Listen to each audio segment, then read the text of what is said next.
Bismillahirrahmanirrahim. Assalamualaikum warahmatullahi wabarakatuh. Saya Muhammad Iskana Barka, mahasiswa UIN Maulana Malik Ibrahim Malang, mahasiswa ICP HKI 2020, akan menjelaskan tentang upaya hukum Pengadilan Tata Usaha Negara yang diampu oleh dosen Pak Chandra. Oke, di sini saya akan menjelaskan what the meaning of upaya hukum.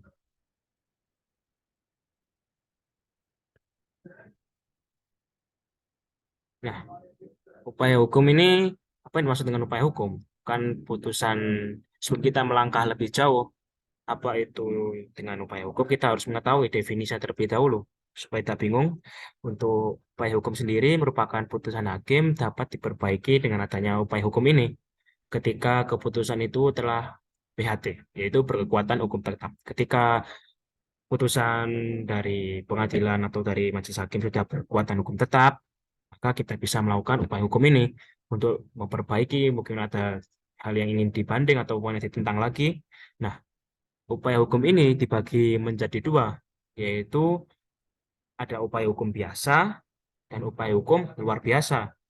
Di dalam upaya hukum biasa ini terdapat ada tiga, yaitu ada perlawanan verzet, kemudian banding, dan ketiga ada kasasi. Sedangkan di upaya hukum luar biasa ada perlawanan pihak ketiga, yaitu denden verzet, dan peninjauan kembali atau disebut dengan PK. Nah, perbedaan upaya hukum biasa yaitu sifat dengan perbedaan hukum luar biasa ternyata pada sifatnya, yaitu ketika upaya hukum biasa ini merupakan sifatnya itu menunda pelaksanaan putusan pengadilan, sedangkan upaya hukum luar biasa tidak menunda pelaksanaan putusan pengadilan.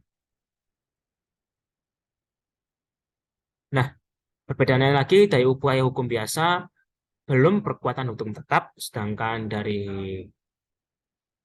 upaya hukum luar biasa itu sudah berkekuatan hukum tetap. Dia lanjut dari materi selanjutnya yaitu banding.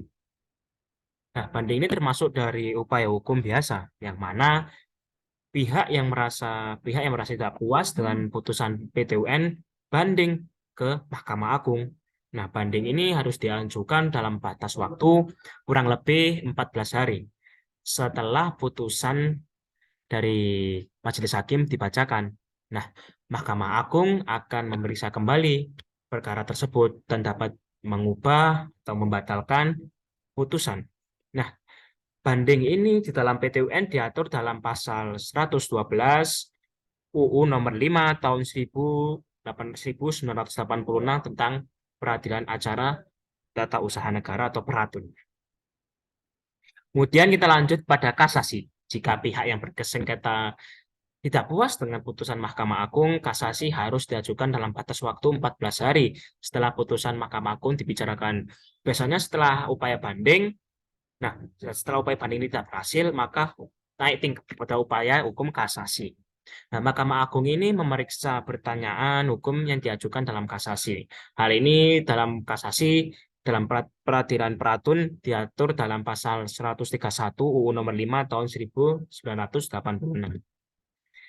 Nah, sedangkan kita masuk kepada upaya hukum luar biasa, nah itu perlawanan hukum dan verzet pihak ketiga. Nah, pasal ini diatur dalam pasal 118 UU nomor 5 tahun 1986 Peratun. Nah, perlawanan yang dilakukan oleh pihak luar, nah, bukan dari penggugat atau tergugat, melainkan dari pihak ketiga atau orang lain.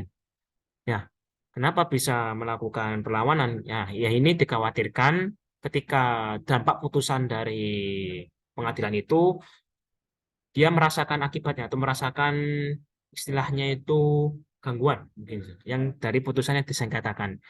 Hanya dimungkinkan hanya di pengadilan tingkat pertama yang dilakukan dari perlawanan dan universitas ini. Nah, perlawanan tingkat ketiga dapat dilakukan sebelum putusan itu dieksekusi.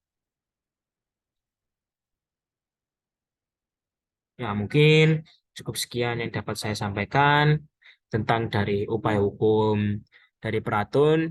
Yaitu dapat disimpulkan ada upaya hukum luar biasa dan upaya hukum biasa. Yang mana di dalam upaya hukum biasa ini ada banding, verzet, kemudian ada kasasi. Sedangkan upaya hukum luar biasa ada yaitu dan verzet, yaitu upaya itu di mana perlawanan pihak ketiga, dan kedua ada peninjauan kembali.